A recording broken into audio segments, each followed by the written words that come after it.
Some members of WWE's creative team reportedly want to hold off until next year at WrestleMania to do the Jimmy Uso versus Jey Uso brother versus brother match. Dominik Mysterio retains the NXT North American Championship last night on NXT. Trick Williams versus Ilya Dragunov set to take place in a few weeks' time. Tyler Bate wins the fake Heritage Cup and subsequently vacates it. We have the ratings for Monday's episode of Monday Night Raw. The WWE and Endeavor deal is expected to close later on this year, specifically in September. And Bronson Reed undergoes a name change.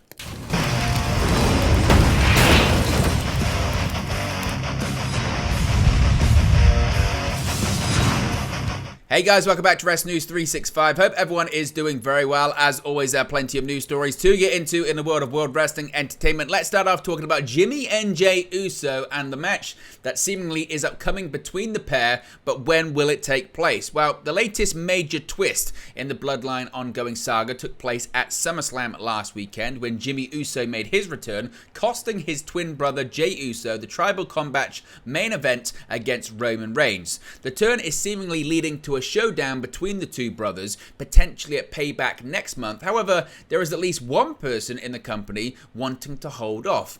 Taking to Twitter, WrestleVotes noted that at least one creative force backstage in the company wants to wait until WrestleMania 40 next year to do the first match between the two brothers. However, it is unlikely that will be the case, with that show being still 35 weeks away. They tweeted, quote, "Hearing that at least one creative force backstage wants WWE to wait for WrestleMania to do the first brother versus brother match. However, that's unlikely at this point, I'm told, with the feeling that 35 weeks is too long of a stretch." Now, Roman Reigns, of course, suffered an injury during the main event of SummerSlam, but he is still currently slated for this week's edition of SmackDown and is not slated to miss any scheduled appearances as of right now. So what are your thoughts? Do you think Jimmy and Jey Uso should take place at Payback? Can they stretch it as far as WrestleMania, or should they have it take place sooner rather than later? Now, when it comes to the main event of SummerSlam, as I mentioned, the Tribal Combat match, at any point was there any consideration that Jey Uso could walk out the brand new Undisputed Universal Champion? Well, Jey Uso was never in the running to dethrone Roman Reigns as the Undisputed WWE Universal Champion and Tribal Chief at SummerSlam this past Saturday, per Dave Meltzer. Quote, "I never even heard anyone discuss that as a possibility," Meltzer told Mike McGuire on Wrestling. I mean, obviously, they've already got whatever it is. They've got plans going for Reigns as champion for months down the line, so Jey wasn't going to win. Meltzer compared Jey's loss to that of Sami Zayn at Elimination Chamber and also Cody Rhodes at WrestleMania 39. He said that WWE had a certain direction in mind when it came to Reigns. Quote, "I've got to think Cody is eventually winning it, so it's just a question of keeping him hot enough," Meltzer said. "Brock did a great job with Cody." When asked by McGuire if the match in the main event slot should have been Lesnar versus Rhodes, Meltzer was adamant that the right decision was made. Quote, "Roman was the main event by far. Could they have put it higher on the card? Yes, but you know Brock, he likes to get out of Dodge. If it was a normal show, Brock would have been the opener and gotten out, but because of Logan Paul basically insisting on being the opener, Brock had to go on second match," said the veteran journalist. Although Meltzer understood the order of the card, he considered the match between Rhodes and Lesnar as the second major match of the PLE, with Reigns and Jey being the first, and the World Heavyweight Championship match between Seth freaking Rollins and Finn Balor being third.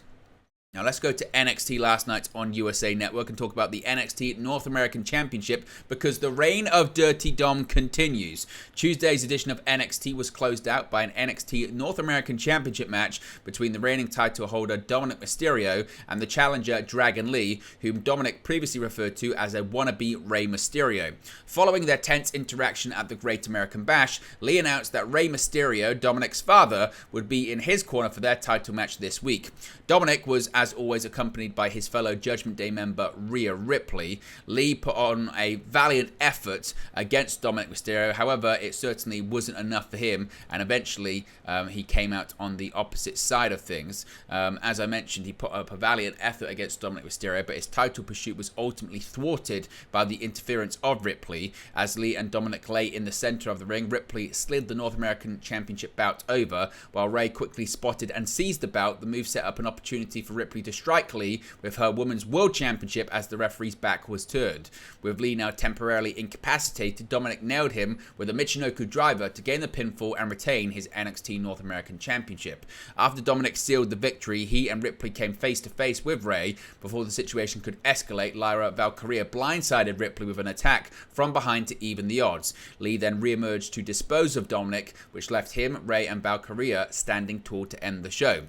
So some are questioning, could this be leading to a possible mixed tag team match in the future?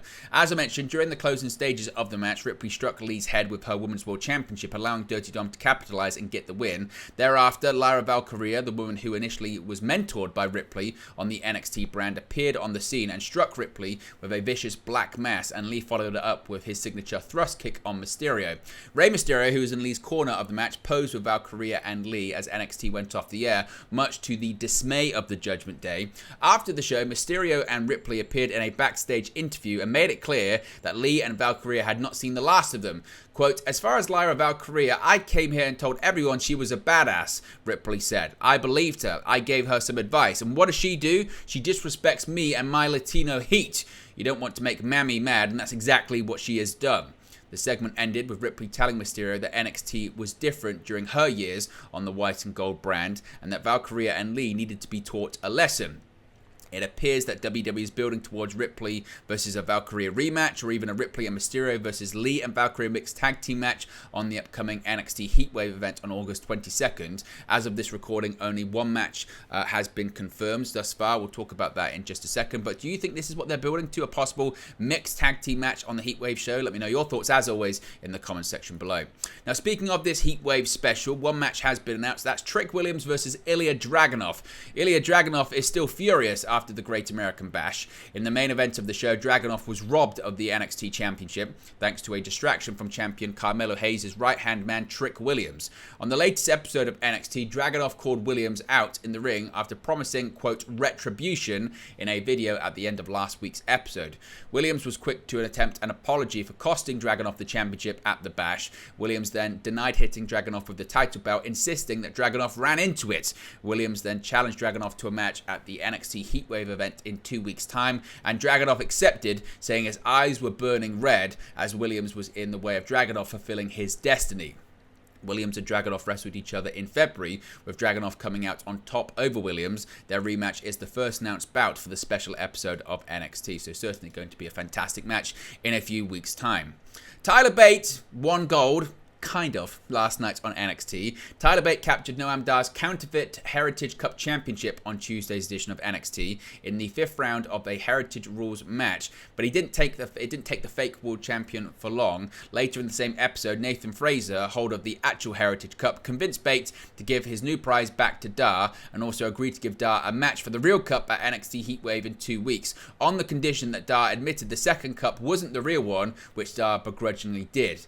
During the match, Bate got the first fall in the second round via pinfall, while Dar tapped Bate out with a knee bar in the 4th. Despite Dar refusing to immediately release the knee bar once the bell rang, Bate was able to get back and battle back in the 5th round and get the victory, reversing a roll-up attempt and pinning Dar for the victory and the Heritage Cup Championship. This exceptionally strange storyline began when Fraser defeated Dar's fellow Meta-4 member Oro Mensah in the original Heritage Cup, despite the fact that it was held at the time by Dar. The loss of the cup sent Dar into a catatonic state, which the rest of the Meta-4 only managed to snap him out of by producing a second fake cup. Sadly, Dar didn't relapse upon losing the counterfeit cup and ended up tracking down Bate backstage, where Bate ultimately gave it him back. So yes, this one is going to resolve itself seemingly in a few weeks' time. We have the ratings for Monday's edition of Raw on USA Network, the post-SummerSlam episode, of course. Monday's episode of Raw saw an increase in the ratings coming off SummerSlam weekend. According to WrestleNomics, the August 7 edition had an average of 1.888 million total viewers, with 793,000 of those viewers aged 18 to 49, resulting in a 0.61 18 to 49 rating. Those numbers represent a 7% increase in total viewership compared to last week's episode, episode and a 14% increase in the key demographic. It was Raw's best showing in both metrics since June 26. In terms of year over year, the August 2nd, 2022 episode saw an average of 2.230 million viewers and 796,000 in the key demo, while both the 2022 and 2023 post-SummerSlam numbers are higher than the same time in 2021. WrestleNomics notes that the post-SummerSlam bump was lower this year than the previous three. Highlights, of course, from this week's episode include Chad Gable defeating Matt Riddle, Ricochet and Tommaso Ciampa to become Gunther's next challenger for his Intercontinental Championship in his home state, Shayna Baszler defeating Zoe Stark, a confrontation between LA Knight and The Miz, and Shinsuke Nakamura turning heel and attacking World Heavyweight Champion Seth Rollins. Viewership peaked within the first half hour of the opening segment, involving Cody Rhodes, Seth Rollins, Sami Zayn and the Judgment Day, but spiked again later during the Miz-Knight confrontation. So what are your thoughts on the ratings? As always, let me know your thoughts about those in the comment section below too. Endeavor and the WWE, this deal is going to be completed in September. Earlier this year, WWE announced they would be merging with the UFC into a new company called TKO Holdings Group under UFC parent company Endeavor, with the deal likely to be finalized sometimes in the back half of 2023. While new information indicates there's now a more concrete timeline for the deal's closure. According to Endeavor's second quarter earnings report, the company expects to have control of WWE and the newly minted TKO Holdings Group by mid to late September.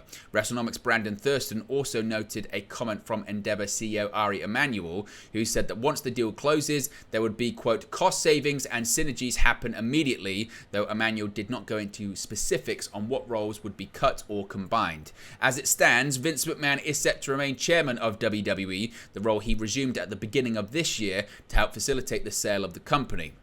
There's currently no word on how McMahon's recent search warrant and grand jury subpoena could affect the plans for McMahon to continue in his duties as chairman. McMahon is also currently recovering from a major spinal surgery. Of course, if we get any more details on a specific date and McMahon's role going forward, we'll let you know in a future video. Finally, Bronson Reed. He's undergoing a name change in WWE. Bronson Reed has been referred to as Big Bronson Reed on WWE television for many weeks now, as just one example of Vince McMahon's recent alliterative nickname influx. PW Insider Elite is now reporting that the Aussie is now also listed as Big Bronson Reed on the company's own official internal roster listings, rather than it just being a nickname. This now looks to be Reed's official new ring name going forward, in a similar fashion to how Seth Rollins became Seth freaking Rollins from late 2021 onwards.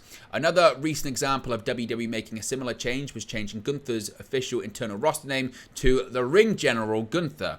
The influx of official nicknames for WWE talent has been seen in other cases, such as Dirty Dominik Mysterio and the Ring General Gunther, with Vince McMahon being behind the changes. While Dom, Gunther and Reed have adopted these names on official merch graphics and internally, many others have only been used on commentary, starting with the July 17 Raw, many of which adopted a blatant use of alliteration. These included the Hellions of Hades, Judgment Day, Spirited Sami Zayn, Scintillating Santos Escobar, Cheeky Chelsea Green, and the self-aggrandizing Sonya Deville. Speaking of Zayn, he featured in an injury angle on this week's edition of Raw. As I mentioned, there's been an update on that. We covered that yesterday. He has an elbow injury, and that was why he was written off of the program, but not television during that angle. But there you go, guys. This latest WWE news for you. Be sure to smash a like on the like button. Be sure to subscribe, bottom right-hand corner. As always, let me know your thoughts in the comment section below, and I'll speak to you again very, very soon.